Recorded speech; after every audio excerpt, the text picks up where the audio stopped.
Do you ever go to the post office's website? Okay, you probably don't. We do, so you don't have to. The website says, since Ben Franklin was appointed our first Postmaster General, the Postal Service has grown and changed with America. It sounds so patriotic. And part of it's true. The post office has grown and grown so much it loses billions of your tax dollars now. The changed with America part, not so much. The post office is another government monopoly, and government monopolies don't change or innovate the way private businesses do. Of course, doesn't the post office have to be a government monopoly? Running the post office is in the Constitution. But actually, the Constitution just says Congress shall have the power to establish post offices. It doesn't say that government must deliver the mail. Since government's lousy at doing everything, why, when America's going broke, are we still losing money in the mail business? Well, let's ask a member of the Post Office Board of Governors, Mickey Barnett. Mickey, you've been on the board 6 years trying to stem the losses. Why are we still losing money? Billions of dollars. 2 points. One, no taxpayer dollars have been lost. There are no tax funds go to the Postal Service. Where do you get the money to cover the losses? Services. It's when you pay postage stamps, buy postage, that's where we get it. Now, we do have a loss, and ultimately the taxpayer could be at risk. So the question's correct. Innovation has been a hallmark of what's been done the last 5 years. In the last 10 years, we've reduced the workforce by 250,000 workers, primarily through innovation. This is a business. It's not a tax-run industry. Well, if it's a business, you would fire some workers if there wasn't enough work for them, and you never do that. Granted, we are like a government in the sense that we want to be compassionate and do it through attrition. And one of the main problems we have is very limited flexibility.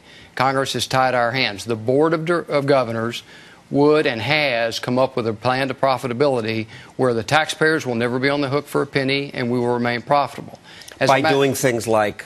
Like barcoding all everything. First time it touches a human hand is when it's delivered. Closing some small post offices? One of our problems, we're not, Congress controls us to a great extent, which is why we're a quasi-governmental agency, not a private enterprise. No question, if this were private enterprise, we have 36,000 post offices, many would be closed. You want to do more, but what's the obstacle? Why do you say Congress is delivery schedules, for example. It's in statute every year we must deliver 6 days a week. And congressmen all defend their individual post office and their little district? They do, and mostly Republicans, you told us on the phone? Well, many Republicans. John, you would be surprised. This year, we're very close to breaking even on an operational standpoint. Close to breaking even. No, it's not the same as breaking even or making a profit, which is what businesses do. We made a profit do. through 2006. All right, the last year. That's when the volume of mail dropped precipitously. There has been a 50% decline in single-piece first-class mail in the last 10 years. So get the government out of the business. Why not privatize? There's no one going to buy the Postal Service that's mandated to go everywhere in this country. It would not happen. Just sell it, and if you live way the heck out, you have to come into the local 7-Eleven to get your mail. That's life. If Congress chose to do that, that would be an answer. Congress won't allow that? No, they will not allow that, and I don't think the public would allow that. We want to operate like a business. But you don't operate like a business. We will operate like a business if Congress will let us. But Congress won't let you. They may. Their bill just passed the Senate. It had a couple of good things in it, many bad things. The House is considering legislation. But this is going on for years and years, and each congressman wants to keep your local post office. On all the parts that we have flexibility and control over, we are making it a profitable enterprise. We do need more flexibility.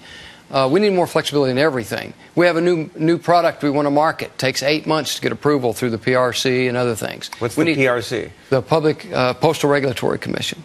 We're treated like a utility. 8 months. Well, and it can be more or less, but yeah.